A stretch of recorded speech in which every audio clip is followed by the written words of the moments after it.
que às vezes retiram coisas, né, objetos, bens dessas pessoas que estão em situação de rua e que são muitas vezes os únicos, né, os últimos bens que essas pessoas têm.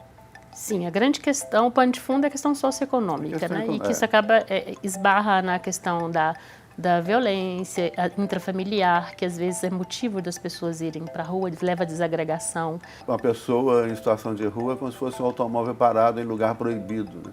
Ao grau de insensibilidade que nós chegamos, né? Olá, estamos começando mais um programa Polis e hoje a nossa convidada especial é a ativista dos direitos humanos, Claudenice Rodrigues Lopes.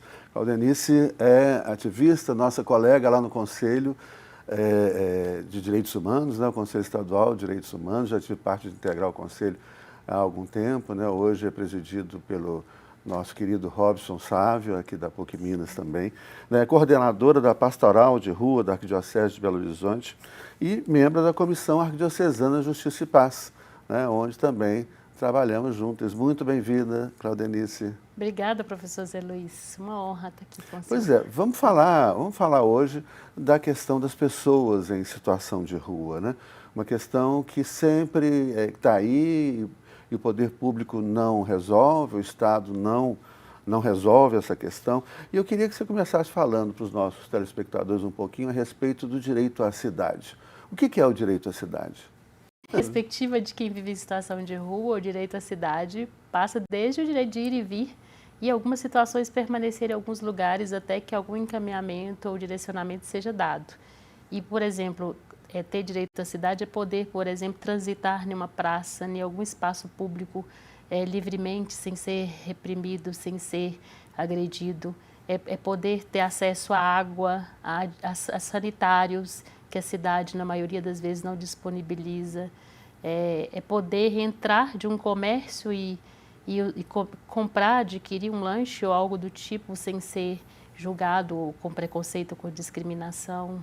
Ou seja, há muita violência, né, diária contra essas pessoas, né, em situação de rua. E uma coisa, eu lembro uma vez nós estamos discutindo, até um parecer, né, que foi feito pelo Poder Judiciário, da abordagem que é feita muitas vezes por agentes públicos, né, agentes em nome do município ou do Estado, né, que às vezes retiram coisas, né, objetos, bens dessas pessoas que estão em situação de rua e que são muitas vezes os únicos, né, os últimos bens que essas pessoas têm e que a pessoa fala, mas qual a importância, qual o valor que isso tem? Né, é a última coisa que essas pessoas têm. Né? O poder público pode fazer isso, ir lá tirar dessas pessoas os seus bens, vamos dizer assim, os seus últimos bens? Sim, por garantia legal não podem, pois né? Não podem. Não podem, né? Isso melhor que eu tem fundamentos para isso, né? E de fato, muitas vezes é a única... Isso é roubo, né, Claudenice? Isso é roubo. O Estado, esses agentes estão roubando dessas pessoas, né? Não pode, não. Pois é. E muitas vezes esse próprio Estado é que viabiliza, por exemplo, acesso ao medicamento, à documentação, ele mesmo vai lá e retira. E isso é inconcebível, né? E retira muitas vezes de forma violenta e truculenta. E isso é inconcebível. Inclusive, Belo Horizonte tem já uma ação julgada e tramitada julgada que proíbe essa ação, mas infelizmente o município continua com essa prática. Pois é, e aí ajuda a gente a entender, né, os nossos telespectadores, ouvintes, por que o Estado, né, e aí quando eu falo Estado, lato sensu, assim, o município, o Estado de Minas Gerais, os Estados-membros no Brasil, ou mesmo a União, né, por que o Estado não consegue, né, se é que essa palavra, entre aspas, solucionar a questão das pessoas em situação de rua? Uma questão tão grave, né, e tão básica. Né? As pessoas têm que ter, no mínimo, isso deveria ser algo que não se discutisse mais. Todo mundo tem que poder morar, comer, estudar, ter saúde. Né? Isso é o mínimo que todo mundo tem que ter. O resto a gente discute. Né? Mas morar, comer, estudar, ter saúde... Né? Isso não pode ser discutido, mas por que o Estado não resolve essa questão? Então, assim, por vários fatores, né? primeiro a gente está num sistema que produz cada vez mais pessoas nessa condição, mas infelizmente o que a gente tem são políticas públicas que às vezes vai mais no emergencial e que não assegura direitos mais que possibilitam a mudança real da vida, por exemplo, que não possibilita acesso à moradia, a trabalho e renda, um cuidado integral da saúde e muitas vezes do cuidado da própria família. Muitas pessoas que estão em situação de rua é porque esse direito foi negado há muito tempo. E às vezes a rua é o que explicita essa condição, né? E falta de fato o empenho e um comprometimento do governo nas 3 esferas, no sentido de implementar política pública estruturante, pensar, ver essas pessoas como um sujeito integral. Às vezes cada um cuida de um pedaço e não vê as pessoas ali como um ser humano integral. Pois é, gente. Essas pessoas... O que leva? A gente sabe, né? Mas tem várias motivações que levam as pessoas à rua. Né? Quais são elas? E como que está essa situação em Belo Horizonte hoje? Sim, a grande questão, o pano de fundo é a questão socioeconômica, né? E que isso acaba esbarra na questão da violência intrafamiliar, que às vezes é motivo das pessoas irem para a rua, leva à desagregação. Muitas pessoas egressas de serviços de acolhimento, do sistema prisional. E também a rua, a gente fala que ela acolhe todos, né? O que lugar nenhum deu conta ou que não cuidou acaba indo para a rua. E aí as motivações são várias.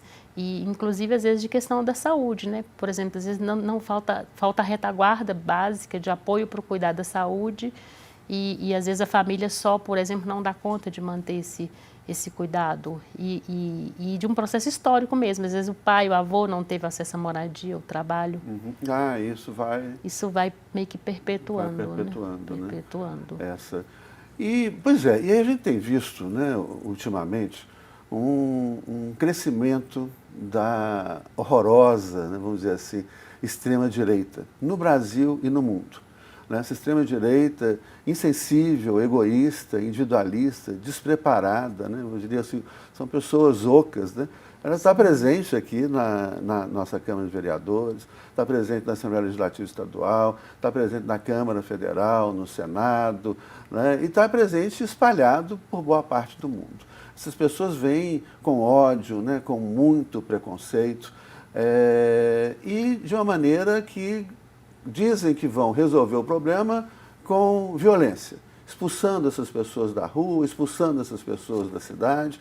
E a gente tem assistido declarações, são declarações, às vezes de políticos, né, inclusive do governador do estado, declarações são declarações grosseiras, né? São declarações que eu diria desumanas, né? Que não conseguem, são pessoas que não conseguem ver a humanidade, né, nas pessoas, há um processo de desumanização. O que isso tem representado em termos de projetos políticos? O que tem hoje de projetos na Câmara? Vamos trabalhar aqui na Câmara Municipal de Belo Horizonte, esses projetos higienistas, né? Quais são esses projetos? O que esses vereadores aí, principalmente a extrema-direita, pessoas insensíveis e despreparadas, né, têm proposto em relação às pessoas em situação de rua? Então, infelizmente, é bem isso que o senhor disse mesmo, né? E o que a gente tem é um legislativo que quer, às vezes, muito mais responder à situação de manter uma higienização na cidade do que pensar no cuidado das pessoas e de promoção e de entender que a cidade é para todos, né? E em Belo Horizonte, infelizmente, assim, desde 2 anos atrás, vem uma leva de projetos de lei que todos nessa perspectiva mais higienista. E esse ano a gente sabe de 5 projetos, pelo menos, e aí cada um fragmenta, cada um pega um aspecto, né? Mas na lógica de um, por exemplo, é que fala da internação involuntária, que inclusive prevê multa para familiares que não cuidar e não dos seus entes que estejam na rua por questão de adoecimento, quando na verdade a gente acredita que é preciso de cuidar integralmente dessa pessoa e dessa família. Outro fala da questão de desobstrução de via pública, como e aí justificando a questão do código de postura, sem entender que ali está um ser humano. Como se fosse um automóvel, né? O governador falou isso, né? Infelizmente. Como se fosse uma pessoa em situação de rua, como se fosse um automóvel parado em lugar proibido, né? Ao grau de insensibilidade que nós chegamos, né? Infelizmente, né? E assim, aí o ser humano parece que cada vez menos importância nesse lugar de pessoa, né? E assim, e a gente sabe que por trás desses projetos de lei normalmente tem outras intenções, né? Às vezes querendo responder mesmo a uma sociedade hipócrita que às vezes fala que quer resolver a situação, mas não cuida e não vê pessoas. Eu acho que e também às vezes também para responder interesse, por exemplo, de donos de imobiliária, que está pensando em especulação imobiliária. E assim, o que a gente sabe que precisa é de uma empatia melhor com as pessoas, né? De ver ali um ser humano que precisa ser cuidado. Não é de normatizar, ou achar que é normal uma pessoa viver em situação de rua, porque não é, ninguém quer. Claro. Rua, né? E as pessoas falam, aí cai naquele discurso também velho, ultrapassado, são pessoas preguiçosas, né? Às vezes a gente ouve, graças a não ter ouvido muito, mas as pessoas falam, aquela pessoa ali no meio da rua, podia estar trabalhando, tão forte para trabalhar, está lá pedindo esmola.